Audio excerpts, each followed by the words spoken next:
नमस्कार, कार्यक्रम खबर दुनिया की में आपका स्वागत है। मैं हूं ममता चोपड़ा। बीता हफ्ता जहां विश्व भर से प्राकृतिक आपदाओं और हिंसा की खबरों का गवाह बना, तो वहीं कोलंबिया के हिंसक संघर्ष के खत्म होने पर बनी सहमति की खबर भी लाया। यही नहीं, अधिकारों की जंग को नई दिशा भी मिली जब बलूचिस्तान के मुद्दे पर अमेरिका ने चिंता व्यक्त की और फ्रांस में बुर्किनी पर बैन को हटाने के अदालत ने निर्देश दिए।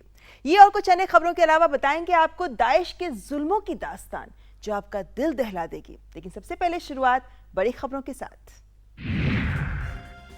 भीषण भूकंप से थर्राया इटली। मध्य इटली के 6 राज्य बुरी तरह प्रभावित, 290 से अधिक की मौत। प्रधानमंत्री ने ध्वस्त हुए शहरों के पुनर्निर्माण की दोहराई प्रतिबद्धता। सीरियाई सेना ने विद्रोहियों से खाली कराया दराया शहर। तुर्की और अमेरिकी हवाई हमलों की मदद से जराबलूस पर विद्रोहियों का कब्जा। जिनेवा में अमेरिका रूस की बैठक, जंग बंदी के करीब पहुंचने का दावा।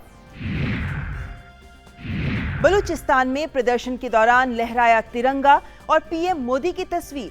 3 बलूच नेताओं पर मामला दर्ज। मानवाधिकार उल्लंघनों पर अमेरिका ने भी जताई चिंता। फार्क विद्रोहियों और कोलंबिया सरकार के बीच ऐतिहासिक समझौता। करीब 5 दशकों से जारी युद्ध का हुआ अंत। शांति समझौते के विद्रोही 6 महीने के भीतर छोड़े हथियार। और आतंकी संगठन आईएस के हैवानों से बचने के लिए एक यजीदी लड़की ने खुद को किया बदशक्ल। केरोसिन छिड़क कर लगाई आग, पिघले नाक, कान और हाथ। तो ये थी बड़ी खबरें और अब शुरुआत यूरोप से, जहां इटली में भूकंप ने भारी तबाही मचाई है।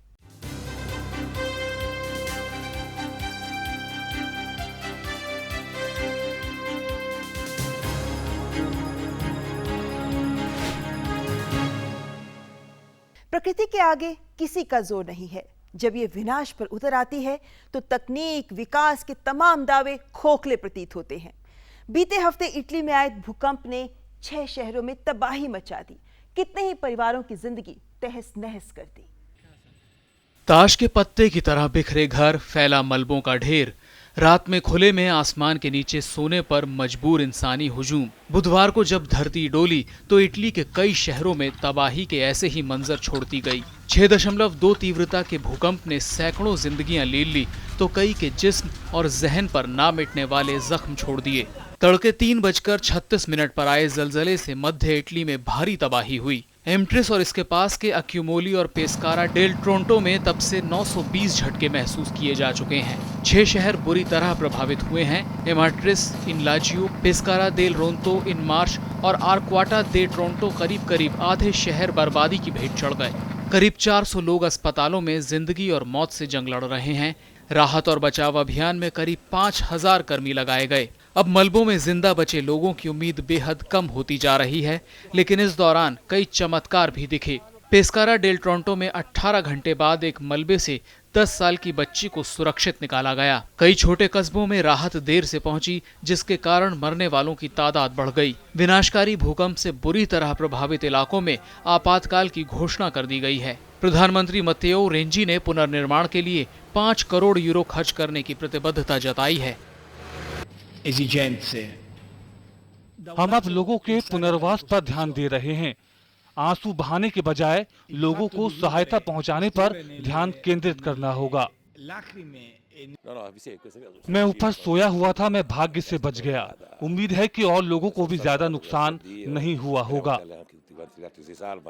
पिछले 700 सालों में इस क्षेत्र में अब तक 6 बड़े भूकंप आ चुके हैं। इनमें वर्ष 1700 का 6.0 का भूकंप भी शामिल है, जिसमें करीब 10,000 लोगों की जानें चली गई थीं। 28 दिसंबर 1908 को इटली दक्षिणी हिस्से और सिसिली में 7.1 तीव्रता का भूकंप आया था। इसमें 80,000 लोग मारे गए थे। इसमें सबसे ज्यादा नुकसान सिसिली आइलैंड और रेगियो कैलेब्रिया शहर में हुआ था। 2009 में आए 6.3 तीव्रता के भूकंप में 300 लोगों की मौत हो गई थी। लिबास पर विवाद गंभीर हो सकता है। इसका एक उदाहरण देखने को मिला फ्रांस में, जहां बुर्किनी पर विवाद के चलते इसे लगभग 30 शहरों में बैन कर दिया गया। लेकिन दशकों से बुर्के की बंदिश को निभाती आ रही मुस्लिम महिलाओं के लिए आजादी का प्रतीक बन रही बुर्किनी पर बैन के खिलाफ उनकी बुलंद आवाज ने अदालत को भी मजबूर कर दिया और इस पाबंदी को वापस लेने के निर्देश देने पड़े। बचपन के दिन भी खेलना तो हर बच्चे की जिंदगी का अहम हिस्सा होता है, लेकिन जरा सोचिए, अगर धर्म की पाबंदियों के चलते लिबास के सवाल पर बचपन के साथ बड़े होकर भी जीवन खेलों की अटखेलियों से महरूम हो जाए। बुर्के की वजह से लड़कियों के लिए कई खेल खेलना एक सपना ही रह जाता है, लेकिन कहते हैं ना, आवश्यकता ही आविष्कार की जननी है। साल 2004 में एहदा जनीटी ने अपनी भांजी के लिए एक लिबास इजाद किया ताकि वो नेटबॉल खेल सके। इसे नाम दिया बुर्किनी, यानी पूरे बदन को ढकने वाला लिबास। ऐसा लिबास जो न सिर्फ पश्चिमी जीवन शैली में फिट हो जाए, बल्कि मुस्लिम लड़कियों की जरूरतें भी पूरी करे। इसकी डिजाइनर एहदा जनीटी का कहना है कि इसका मकसद महिलाओं को आजादी देना है, जिनका बचपन महज शालीनता की वजह से कई खेलों से महरूम रह गया। बुर्किनी हर कोई पहन सकता है। ये सिर्फ एक लिबास है जो सभ्य लोगों के लिए बनाया गया है। इसे वे औरतें भी पहन सकती हैं जिन्हें त्वचा कैंसर है, या फिर नई माँ जो बिकनी नहीं पहनना चाहती। बुर्किनी अब मुस्लिम महिलाओं के लिए फिटनेस, स्वास्थ्य और आजादी का प्रतीक बन गया है, लेकिन कई कटु विवाद भी इसके साथ जुड़े हैं। जैसे 2011 में ईरान के महिला फुटबॉलर्स को हिजाब पर बैन की वजह से फीफा ने ओलंपिक क्वालिफायर मैच नहीं खेलने दिया। 2014 में कतर की बास्केटबॉल टीम के हिजाब पर बैन के चलते एशियन गेम्स से हटना पड़ा, और अब फ्रांस में करीब 30 शहरों में इसे बैन कर दिया गया। हालांकि अब अदालत ने इस बैन को हटाने का निर्देश दिया है। फ्रांस में इस मुद्दे पर अलग अलग राय देखने को मिल रही है। कई लोग ये मानते हैं कि ये विवाद अनावश्यक है। गहराई से देखें तो तस्वीर का एक पहलू ये भी है कि फ्रांस में हाल में हुए आतंकी हमलों के बाद समुदाय विशेष के प्रति संदेह से उपजी भावनाएं इस विवाद को हवा दे रही हैं। और वहीं अगले साल होने वाले राष्ट्रपति चुनावों के चलते ये मामला तूल पकड़ रहा है। इससे पहले भी साल 2004 में सरकारी स्कूलों में हेड स्कार्फ पर पाबंदी लगा दी गई थी, लेकिन बुर्किनी पर चर्चा अब धर्म की बात न होकर महिलाओं की आजादी, अधिकार और उनके प्रति नजरिए को परिभाषित करने की कवायद बन रहा है, जिसे व्यापक सामाजिक परिप्रेक्ष्य में समझना जरूरी है। तो फ्रांस में तो अधिकारों की आवाज बुलंद हो ही रही है। सीरिया में भी कई शहर आजाद हो रहे हैं आईएस के शिकंजे से।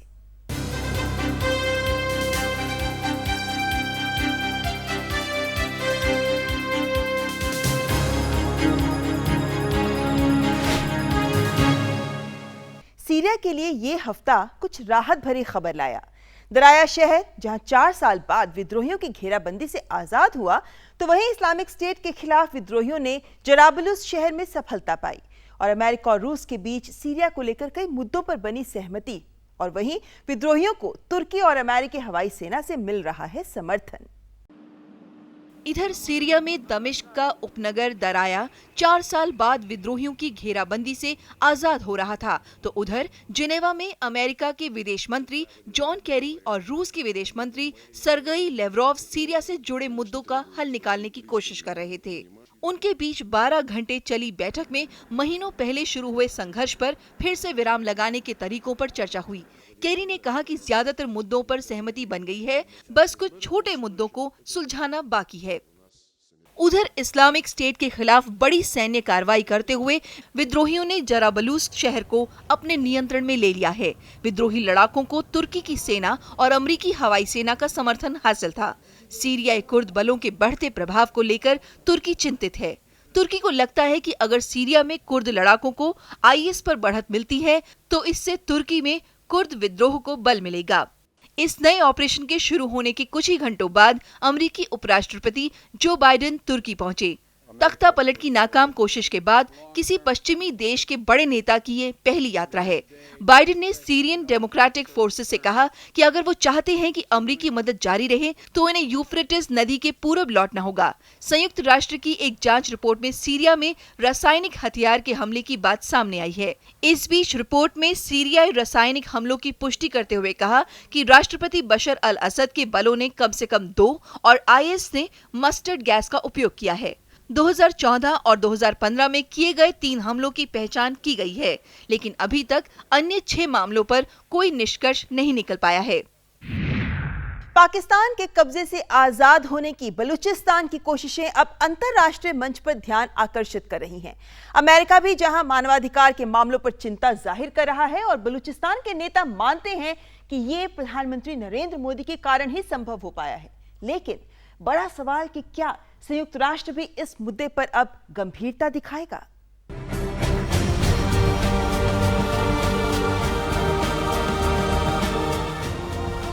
भारत के बाद अब अमेरिका द्वारा पाकिस्तान के कब्जे वाले कश्मीर और बलूचिस्तान में मानव अधिकारों के उल्लंघन पर चिंता जताने को बलूचिस्तान के नेताओं ने सकारात्मक दिशा में उठा कदम बताया है।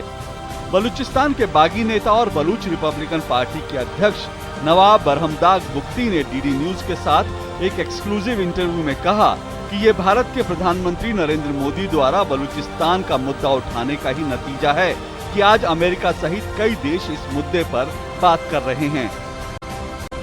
जब नरेंद्र मोदी साहब ने इस इशू को उठाया, ये हाईलाइट हुआ और इंटरनेशनली लोग इस पर बात करने लगे। पाकिस्तान उसी वॉर अगेंस्ट टेररिज्म को सपोर्ट कर रहा है, उसी वही इमदाद लेके इन्हीं एक्सट्रीमिस्ट ग्रुप्स को सपोर्ट कर रहा है, कश्मीर में कर रहा है, बलूचिस्तान में कर रहा है।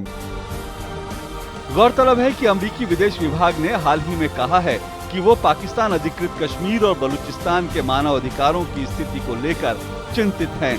नवाब बुख्ती ने कहा कि अमेरिका सिर्फ आवाज उठाए इतना ही काफी नहीं। हम उम्मीद करते हैं कि ये सिर्फ बात उठाने तक महदूद ना हो, बल्कि इस पर अमली इक़दाम उठाए जाएं। इस बीच बलूचिस्तान में लगातार पाकिस्तान के खिलाफ और भारत के समर्थन में प्रदर्शन हो रहे हैं। कई जगह प्रदर्शनकारी भारत का झंडा और प्रधानमंत्री नरेंद्र मोदी की तस्वीरें लेकर जिंदाबाद के नारे लगाते हुए देखे गए। अमेरिका के स्टेट डिपार्टमेंट ने पाकिस्तान के कब्जे वाले कश्मीर और बलूचिस्तान में मानवाधिकारों के उल्लंघन पर गहरी चिंता जताई है। साफ तौर से बात है कि पाकिस्तान अब इस मामले में दबाव में नजर आ रहा है, लेकिन देखना अब ये है कि दुनिया की सबसे बड़ी बहुपक्षीय संस्था यूनाइटेड नेशन इस मामले में आगे क्या रुख अख्तियार करती है। कैमरा पर्सन जयश्री पुरी के साथ Ashok Srivastava, DD news, Geneva. Kabul स्थित अमेरिकन यूनिवर्सिटी ऑफ अफगानिस्तान पर हुए आतंकवादी हमले में 13 लोगों की मौत हो गई। दोनों हमलावरों को मार गिराया गया। मरने वालों में 3 पुलिस और 3 गार्ड भी शामिल हैं। 35 छात्र और 9 पुलिस वाले घायल हुए हैं, जबकि 750 छात्रों और स्टाफ को छुड़ाया गया। ढाका के एक कैफे में हुए आतंकी हमले के मास्टरमाइंड तमीम अहमद चौधरी को बांग्लादेश पुलिस ने मार गिराया है। इस ऑपरेशन में कुल 4 आतंकी मारे गए। इस आतंकी हमले में 22 लोग मारे गए थे। देश में गहराई तक व्याप्त किसी भी बुराई को जड़ से उखाड़ फेंकने का इरादा गलत नहीं कहा जा सकता, लेकिन इस बात पर सवाल उठने लाजमी है कि इसके लिए अपनाए गए तौर तरीके कितने सही हैं। फिलीपींस में राष्ट्रपति दुतेर्ते ने जब ड्रग तस्करी के खिलाफ अभियान छेड़ा, उन्हें भी ऐसे ही सवालों का सामना करना पड़ रहा है और अब तो संयुक्त राष्ट्र ने भी उनकी कार्यशैली पर सवाल उठा दिया है। चुनावी वादे को अमली जामा पहनाते हुए फिलीपींस के राष्ट्रपति रोड्रिगो दुतेर्ते ने ड्रग्स तस्करी को जड़ से उखाड़ फेंकने की कवायद शुरू की तो इसकी गूंज पूरी दुनिया में सुनाई देने लगी। महज 3 महीने में इस गोरख धंधे से जुड़े 1800 लोगों का सफाया किया तो दुतेर्ते मानवाधिकार संगठनों के निशाने पर आ गए। आरोपों की तपिश झेल रहे दुतेर्ते ने तो संयुक्त राष्ट्र ही छोड़ने की धमकी दे डाली। हम आपका अपमान नहीं करना चाहते हैं, ये अच्छा होगा कि आपसे अलग हो जाया जाए। हालांकि बाद में उनके ही विदेश मंत्री परफेक्टो यासी ने इसे गुस्से और हताशा की अभिव्यक्ति बताते हुए मामले को शांत करने की कोशिश की। दरअसल नशे के कारोबार से जुड़े लोगों की मौत को पुलिस मुठभेड़ का नाम देती है, जबकि संयुक्त राष्ट्र ने इन्हें फर्जी मुठभेड़ों और हिरासत में हुई मौत बताते हुए इसे बंद करने को कहा था। चौंकाने वाली बात यह है कि इस अभियान में बेरोजगार पुरुष और महिलाओं को भी कॉन्ट्रैक्ट किलर के तौर पर जोड़ा जा रहा है। कॉन्ट्रैक्ट किलर महिलाओं का बाकायदा ग्रुप है। इन्हें हर हत्या के लिए करीब 28,000 रुपए दिए जाते हैं, जो 3 या 4 महिलाओं के बीच बंटती है। महिलाओं को टीम में शामिल करने का मकसद आसानी से लक्ष्य तक पहुंचना है। इन महिलाओं को काम छोड़ने पर गोली मार देने की धमकी भी दी जा रही है। इस बीच दुतेर्ते ने ड्रग के आखिरी कारोबारी, फाइनेंसर, अपराधी के आत्मसमर्पण करने, गिरफ्तार या जमीन में दफन करने तक ऑपरेशन जारी रखने की बात दोहराई है।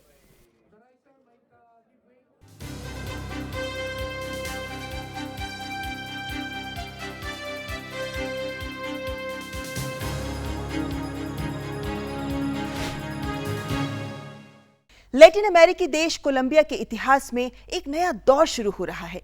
सरकारी सेनाओं के खिलाफ करीब 5 दशक से लड़ रहा लैटिन अमेरिका का सबसे बड़ा और सबसे पुराना गुरिल्ला संगठन फार्क हिंसक संघर्ष को खत्म करने के लिए सहमत हो गया है।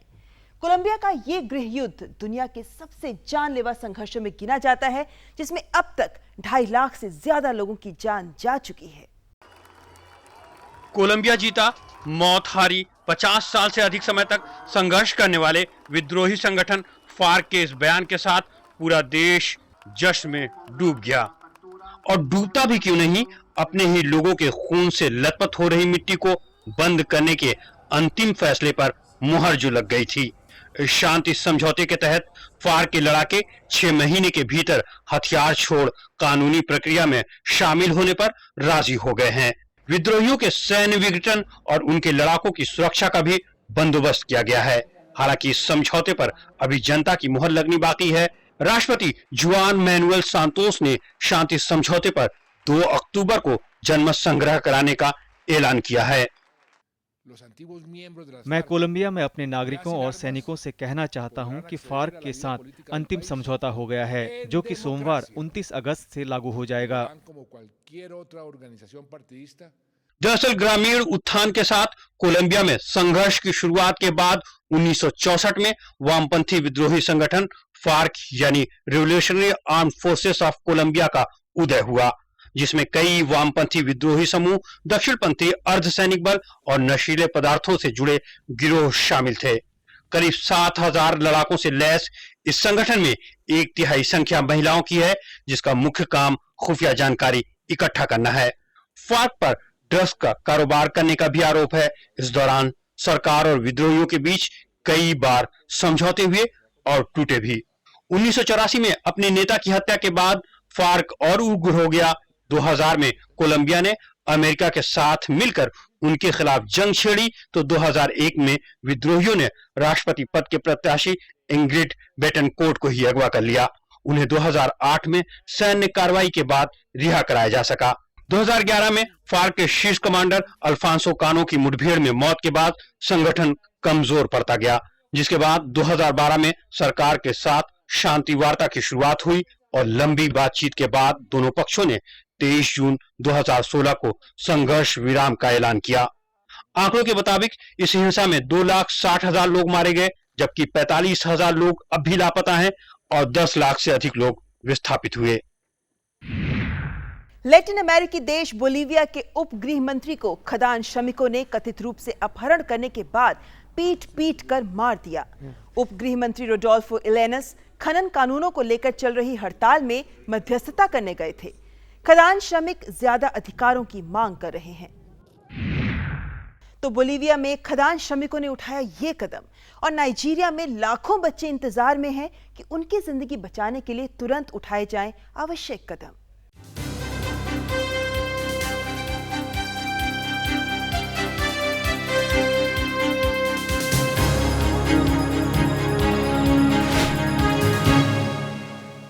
अफ्रीका महाद्वीप का सबसे घनी आबादी वाला देश है नाइजीरिया, जहां कुपोषण की मार से बच्चे बेहाल हैं। यहां लगभग 5 लाख बच्चों को अविलंब मदद की दरकार है, लेकिन बोको हराम और भीषण सूखे की मार झेल रहे इस देश में इन मासूमों तक क्या सहायता पहुंच पाएगी? इसका जवाब यूनिसेफ के पास भी नहीं है। इन माओं की गोद तो गुलजार है, लेकिन बच्चों की हालत जार है। इन्हें कुपोषण रूपी राक्षसों ने अपनी बेड़ी में जकड़ रखा है। अब यूनिसेफ ने चेतावनी जारी की है कि अगर सही समय पर कदम नहीं उठाया गया तो नाइजीरिया में 50,000 से अधिक बच्चे बस कुछ ही दिन के मेहमान होंगे। आंकड़ों के मुताबिक नाइजीरिया में करीब 5 लाख बच्चे ऐसे हैं जिन्हें कुपोषण से बचाने के लिए मदद की दरकार है। कई ऐसे बच्चे हैं जिनका वजन महज 4 किलो है। यूनिसेफ को ऐसे बच्चों की मदद के लिए 31 करोड़ डॉलर की जरूरत है, लेकिन अब तक सिर्फ 4 करोड़ 10 लाख डॉलर ही इकट्ठा हो पाए हैं, जो कुल जरूरत की सिर्फ 13% है। यूनिसेफ की माने तो अशिक्षा, गरीबी और बुनियादी स्वास्थ्य सेवाओं के अभाव के चलते बच्चों को ऐसे स्थिति का सामना करना पड़ रहा है। सिर्फ नाइजीरिया ही नहीं, बल्कि चाड, नाइजर और कैमरून में भी बच्चों की स्थिति कुछ ऐसी ही है। इन देशों के करीब 2/3 अस्पतालों में मूलभूत सुविधाओं का अभाव है। स्वच्छ पानी के लिए 3/4 पाइपों को मरम्मत करने की जरूरत है। आतंकी संगठन बोको हराम की घिनौनी हरकतों और भीषण सूखे की मार ऐसे स्थिति के लिए जिम्मेदार है। लेकिन पिछले महीनों में सेना की बढ़त के बावजूद करीब 22 लाख लोग अभी बोको हराम के प्रभाव वाले इलाकों में रहने को मजबूर हैं। बोको हराम 2015 में वजूद में आया। इसने इन देशों में भारी तबाही मचाते हुए बड़े हिस्से पर कब्जा कर लिया। बोको हराम के चलते लोगों का जीना हराम हो गया। बच्चों को आत्मघाती हमलावर के तौर पर इस्तेमाल करना शुरू कर दिया गया। इस साल 38 आत्मघाती हमलों में बच्चों के इस्तेमाल होने की बात सामने आई है। 2015 में ऐसे कुल 44 मामले सामने आए थे, जबकि 2014 में मात्र 4 मामले दर्ज किए गए हैं।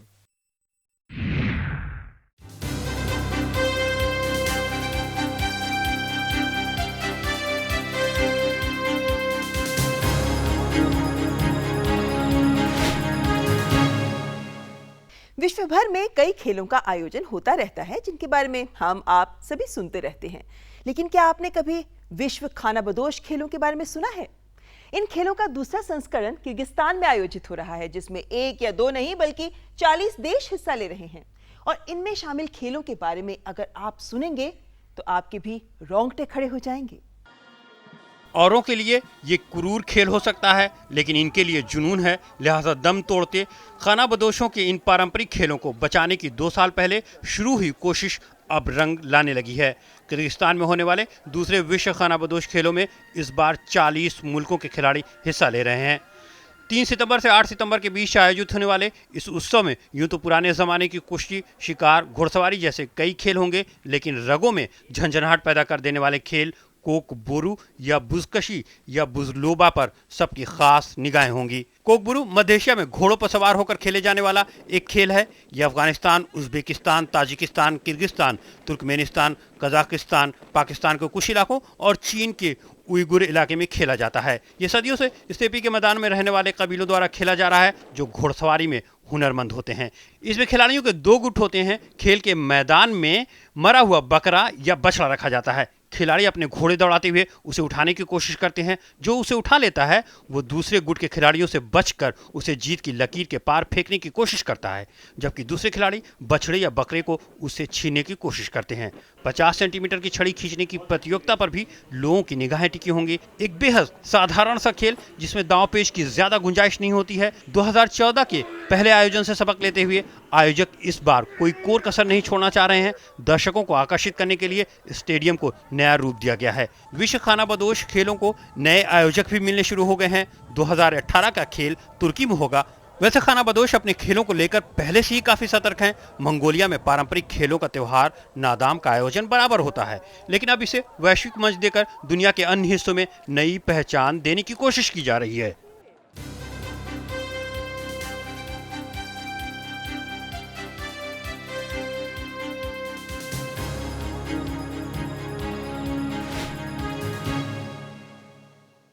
आईएस यानी दाइश की करतूतें ऐसी हैं कि किसी भी सभ्य समाज में स्वीकार्य हो ही नहीं सकती।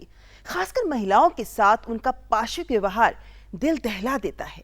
उन पर कितना जुल्म उठाते हैं ये इसका अंदाजा आप इस बात से लगा सकते हैं कि उनसे बचने के लिए मात्र 17 साल की यजीदी लड़की यास्मीन को उठाना पड़ा ऐसा कदम जो मौत से भी भयावह था। इराक का शरणार्थी शिविर, बाहर शोर मचता है। उसके कानों में वैसी ही आवाज़ टकराती है जिसने उसको जिंदा लाश बना दिया था। एक बार फिर हूबहू आवाज़ सुनकर उसकी रूह कांप गई। वहशत और हैवानियत का मंजर उसकी आंखों के सामने तैरने लगा कि आईएस के आतंकी उसके जिस्म को नोच रहे हैं। बचने का एकमात्र रास्ता है कि खुद को बशक्ल कर लिया जाए ताकि दरिंदे उसे देखना भी पसंद ना करें। 17 साल की यास्मीन ने जो कदम उठाया वो खुदकुशी से भी ज़्यादा भयावह थे। यास्मीन ने अपने शरीर पर मिट्टी का तेल डालकर आग लगा दी। खूबसूरत चेहरा जलकर बदसूरत हो गया। नाक, होंठ और कान पूरी तरह पिघल गए। तभी जर्मनी के एक डॉक्टर यान इनहान कीजिलहान शिविर में पहुंचे।